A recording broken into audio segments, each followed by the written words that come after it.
Half on a baby. That's the topic for today, guys. We're talking about babies, family planning, big events in your life. How do you plan your life around your medical training to become the physician you want to become? So we're talking about going half on a baby. When should you go half on a baby with somebody?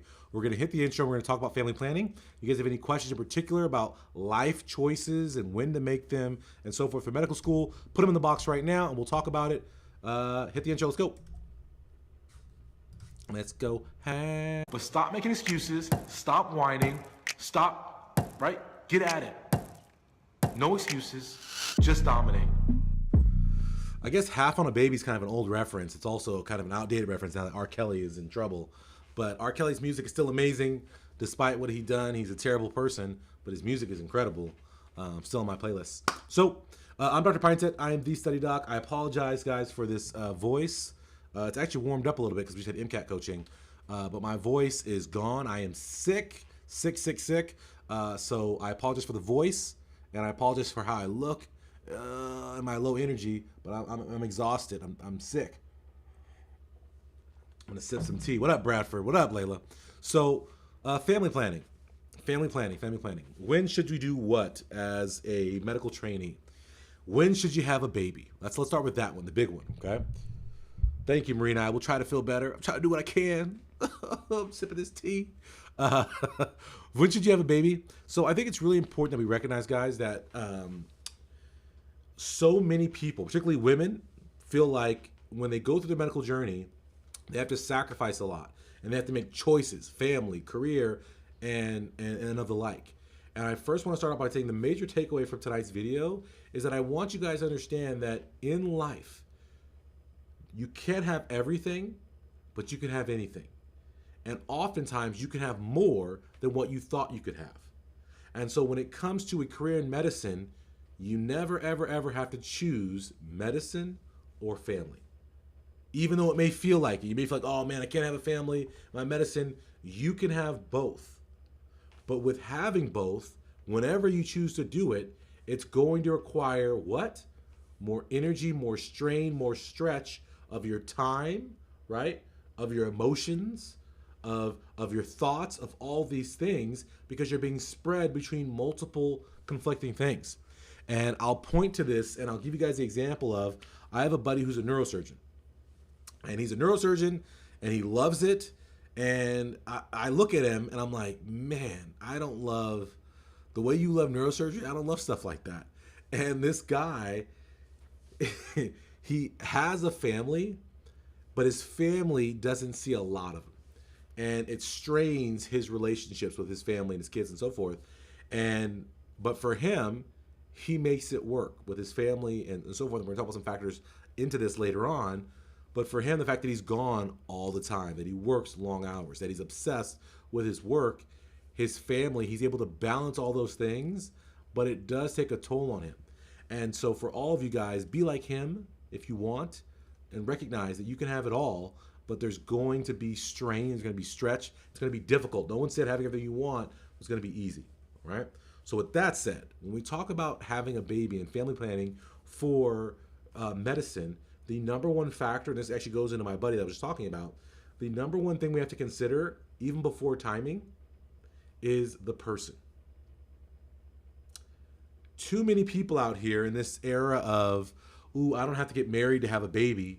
Well, yeah, you don't have to, but you, like, what's that joke about, is it Chris Rock? Where he's like, yeah, I don't need no man to have a baby. Some women saying that. It's like, yeah, yes, you technically don't need a man to have a baby, but it doesn't mean you should, right? Like raise a kid without a dad. It's the same premise. When you guys are thinking about family planning, the number one thing you need to consider that's going to affect your medical career is the partner you choose. If you choose the wrong partner, it makes having a family and being in medicine impossible. If you pick the right person, then having a family and working in medicine becomes not only possible, it becomes incredible, and it becomes awesome because you have a more well-rounded life. But you need a person, the right partner. And for me, you guys know about Shannon. Shannon lets me be up here. My whole family is sick, y'all. My whole family.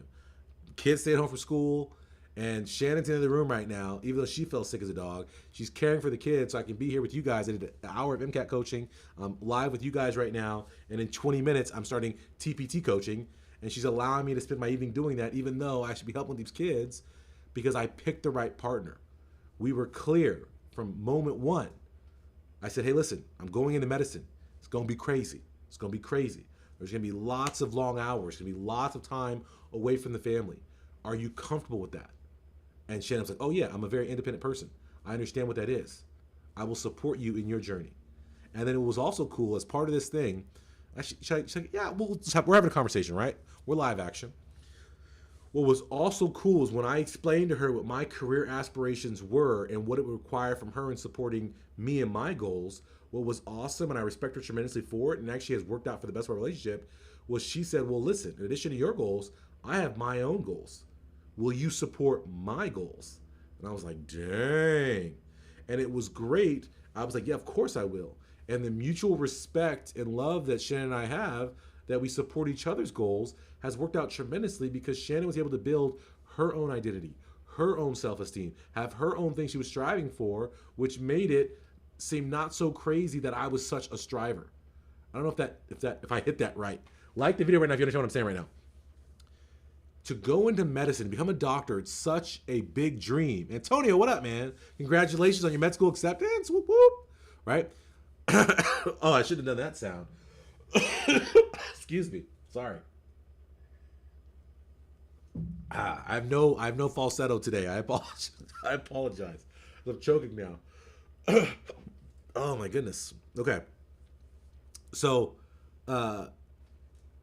trying to get to medical school and become a doctor is such a huge goal, a huge dream, such a huge strive. It's big. If you're not with someone who can understand what big striving is and what the big sacrifice and the big hard work and the big time commitment that a big dream like that is, it makes it so that the relationship is unbalanced and there's a misunderstanding, a misalignment, and it can almost become envious. I don't think you guys have ever seen this, where someone is so aspirational in a relationship, and another person can't figure out why they keep working for more until there becomes a disconnect. Yes, Macy, I do. This is lemon honey tea right here I'm drinking right now. So thank you. I'm trying to survive. But there'll become a disconnect if you're such a striver and the other person you're with is not a striver. And the example I'll give you is I have another set of friends, and the wife is extremely irritated with the husband because she wants more. She wants to strive, and he's not a striver. But then when you talk to them, it turns out that when they got together, neither one of them were strivers. But now, later on in life, she wants to be a striver, and he's the same old person he's always been. And so she's acting like he's being different, but really she's being different.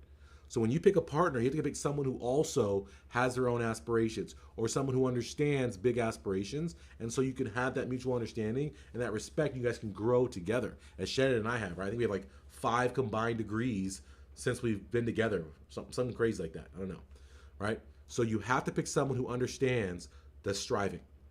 The other thing you have to have in that relationship with that person you're picking to have a family with is that there has to be an understanding that there are going to be times during your medical journey where not only they're going to have to support you emotionally, but they're going to have to support the family. Whether that be financially, whether that be physically, actually being there, raising the children, right? Being the home keeper. You need someone who understands that role and that you won't be able to be there, right? When I was in residency and I'm working 80 plus hours and I'm gone all the time and I'm coming home and I'm talking to you knuckleheads on the computer, Shannon, right, was raising our kids by herself, solo parenting, entirely solo. And she understood that, okay, listen, he's handling that, I'm handling this. And having someone who understood that dynamic made everything simple, because then there was no animosity. There was no things falling through the cracks with the family, with the kids not having their care, with me being at work having to worry, are my kids cared for? Are my kids in the right place, in the right position? Does that make sense to everybody? So you have to pick someone who understands the striving. You have to have someone who understands the time commitment that they're going to have to pick up the slack at certain points. At other points in our career, right, it was reversed. So when I was in medical school, right, I got nothing to do. I'm studying all day, right? So Shannon was working, to make money to support us during medical school. And then I was studying, and so since I was at home, the roles were reversed. And so it was my job to keep up with the household and to do the laundry and so forth. But we understood the dynamic of like, hey, babe, I'm broke, I'm a student, I'm taking out crazy loans for medical school. You work and support me. Be my sugar mama, right? And so you flip roles and dynamics throughout that process. And so I hope that makes sense to you guys, that you have to have a partner who's willing to get in where they fit in and fit the roles for you guys to be a dynamic team working towards the common goal of having a great family that's healthy and then also developing a healthy medical career. And without those things and without picking the right partner, it makes having children and having a family impossible. But if you pick the right person, it makes it incredible and awesome. And if you pick the right person, this is what's cool, right? You guys always hear me talk about what's the one thing we can do that makes everything easier or unnecessary. If you pick the right partner, it makes everything else fall into place. And so the timeline and how you do it and all this stuff no longer matters. So you can have a baby whenever you want, you can have as many as you want, all those kind of things. But if you don't have that in place, then you can't do it. In terms of a timeline for family planning, well, actually, let me see what. Okay, it makes perfect sense. All right, Dijon, I'm glad it makes sense. Antonio says, when I got married, I had a high school diploma, but my wife knew I was a striver. Now I have 4 degrees, 2 medical certifications, and I'm on my first year of med school. That's awesome. That's so dope. I want to add this to the broadcast. So dope, y'all.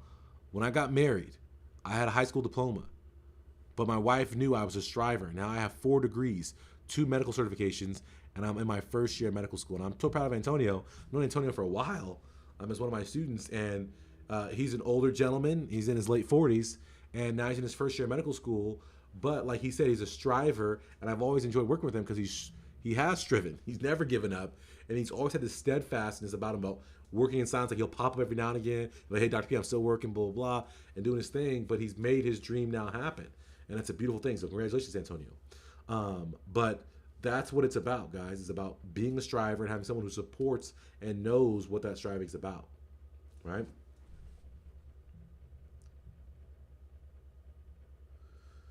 Okay, so yeah, Antonio says 49, yeah, right? So if you guys are with us right now, we're talking about family planning for medical school. I'm Dr. Richard Pinesett, the Study Doc Show. If you guys are enjoying this, take a second, like the video. Take a second in comments. Hey, Dr. Pinesett, thank you for pushing through your sore voice to give us some time today to enlighten us on our family planning. In terms of the timeline, guys, of when the best time is to start that family, right, to have those kids, I highly recommend you do not have kids as a pre-med. It's a recommendation. It's not a necessity. You can get into medical school with kids. But when you have kids as a pre-med, okay, once you get into medical school, whether you are in medical school, you're in residency, or you are part of a medical group, those groups all have an interest in keeping you happy, healthy, and part of that organization. So medical schools don't want you to drop out, don't want you to leave. Residencies don't want you to drop out, don't want you to leave. A medical group doesn't want to have to rehire, retrain, recertify. They don't want to do that. So once you're at those levels, there is incentivization in the infrastructure to support what you are doing, whether it's having a child, whether it's having to take time to be with your child, and so forth. As a pre-med, there is no infrastructure to support you. Your college doesn't care that you're having a baby. Your college doesn't care you have to pick your kid up. They will not work around your schedule. You will have to figure it out. And so it's much harder as a pre-med to navigate at a high level with a family. And so if you can, guys, ideally wait until after you get into medical school and have your children in medical school residency or once you're a physician. Because, for example, if you have a child in medical school, you can always take a gap year and go do research where basically you just kind of chill, raise your kid, you go to the lab every once in a while, you review articles, whatever, but it gives you time with your child. You can go get a second degree. School doesn't care. You're already in, they don't want you to leave. They support you in taking this time to be with your family, right? They'll give you funding for it to help you out. They have childcare services to help their medical students get to class and so forth. right? So when I was at Stanford, they had special accommodations. They had special daycare that was free for students with children. So they're supporting your journey to make it easier. In residency, the residency program will work around you to put you into some research, to put you into lighter outpatient or less, cumbersome rotations to support your being pregnant. Your program will work around you. People will cover the ends of shifts, right? So I did anesthesia, so we had someone get pregnant, and then we would all make sure we get that person out early every day, so that way they can go and be with their family, right? So they can go be with their baby, right? Do those things. Oh, you know what? They got to go and breastfeed. Hey, we'll make sure we come give you a break at that time, and blah, blah, blah. So there was infrastructure built in to support that. When you join a group, right, that group doesn't want to have to retrain. So often what happens is they'll put you on reduced load. Other people will pick up some of that load to allow you to do things you need to do for your family. The other thing is once you're a physician, you could be in an academic practice, right? So you can work for a university, working with medical students and residents. And what's cool about that is it's not productivity based, it's salaried, and there's a huge team of people who can support your fact that you need to leave at whatever time to get your kid if there's an emergency or so forth. And so if you can wait to have your kids once you're in the medical trainee pipeline as a medical student, as a resident, or as a physician, you'll be much better off because there's built-in infrastructure to support, to make it easier for you to perform, make it easier for you to keep moving forward, whereas as a pre-med, it's much more difficult, right? And that's not for all cases, but it's for most cases. So Layla asks, what if we build a grid support system as a pre-med while having a baby? Then sure, that works. But do most students have that great support system? Is their family near them where they're going to school? Is their partner available? Or are they also a young person striving for their thing, right? So as long as you have a great support system, then that's fine. But if you don't, it can make it hard. And that goes back to picking the right partner, right? And then also picking or having, you can't pick your family, but having the right family and the right friends around you can support you having that baby during pre-med, right? The other reason I would caution against having babies before medical school is that if you have a kid, let's say in college as a junior, your baby is 2 during your first year of medical school, stressful time. Your baby is 3 while you're studying for step 1, stressful time. Your baby is 5 when you're finishing at medical school applying for residencies, stressful time. Your baby is 6 when you're starting intern year, stressful time. Your baby is 7 when you're going to your second year or your first year of your real residency or true residency, where it's very stressful. And then so on. And so it's not until they're 9 or 10 where your time really frees up. But then even then you join a new practice, you want to impress people and you're working hard and so forth. And so you miss a lot of early years by not waiting. And for me, I had my first child, literally, my kid was born at the end of my first week of intern year. Very stressful time, right? But it worked out okay, me waiting that long, waiting all the way through medical school, because then by the end of my residency, my kids were still young, right? And I don't even know, 4 and 2. So they were young kids, and so I didn't miss a whole lot of their lives. I could be there for things. So like for now, for example, that my kids are a little bit older, I'm able to go to all of my kids' sports games. I'm able to go and take them to practice. My wife and I can split up and divide and conquer, and she can take one kid to one conflicting event, and I can take another kid to another conflicting event, and so forth. So by having them later, it also allows for that division of labor and you to be more present in their lives when they'll actually notice you. So that's what I'll say to that. But I would wait until you're in the pipeline. And then once you're in the pipeline, medical school, residency, or in practice, when's the best time to have a baby? At that point, it's all a wash, guys. And you pick the time you want. And as part of that, what I'll also say is people say, well, isn't residency really challenging when you have a kid? Well, not if you choose the right specialty. So if you know that having a large family or maybe a small family, but you don't have maybe the same support, if that's something you're going to do, then maybe you choose a specialty that's less time intensive and less stress intensive. So if you have something that has more flexibility or has set hours, those kind of things, it's better for you and your family planning. And in almost any specialty, you can have a family and also have your specialty, but you have to really, really work at it to make it work. It's going to be a stretch. Yes. I won't go too long. This is 20 minutes today because of this voice. But I hope this all makes sense to you guys. You guys have some kind of thought perspective of, okay, wait a minute. If I'm doing this family planning stuff, I need to make sure I pick the right person. I need to make sure, as Layla pointed out, that if I don't have the right person, or even if I do the right person, do I have additional support and resources and family and friends around me? maybe I should wait until medical school, residency, and as a physician where I have more infrastructural things in place to make it easier for me.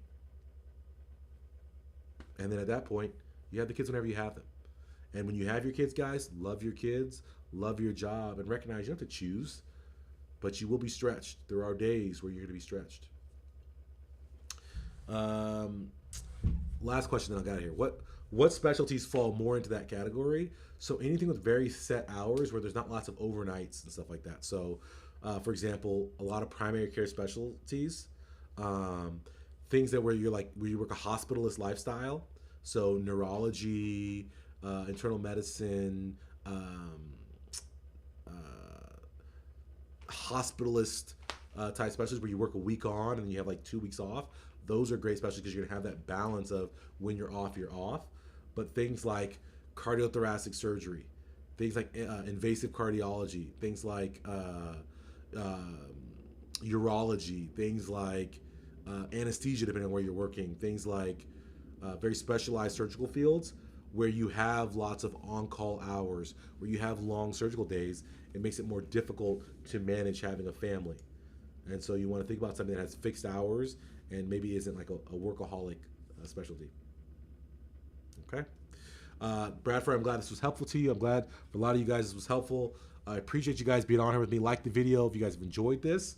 Again, we're going to be uploading on the podcast. You guys check it out on your podcast networks. Emergency medicine is good because it's set shifts, so you can also do that with a child. But we're going to be on here a lot, guys, so make sure you guys, if this is your first time, subscribe, turn on live notifications. If you have not already, get over to my website, thestudydoc.com, and get into one of my courses. Get into one of my coaching programs. Right, we're starting TPT coaching in 4 minutes. Right, so I got to get off here real quick and get some more hydration. But put yourself in a position to be successful, guys. Make today the first day of the rest of your life of greatness, of domination, of incredibleness. Thank you guys for joining me, and I'll see you guys next time. Later. That's it for another episode of the Study Doc Show. Show your love by smashing the like button and commenting in the box below. Today is the day, guys. No more excuses, no more complaining. You're going to take your future into your own hands. You're going to dominate. You're going to be successful. I challenge you. What are you going to do today to make your life better? Get to my website, thestudydoc.com. Grab a free ebook, sign up for a free webinar, and if you're really ready to transform, enroll in one of my life-changing courses or coaching programs. You have greatness inside you. Let me show you how to unlock it so you can dominate and make your dreams a reality.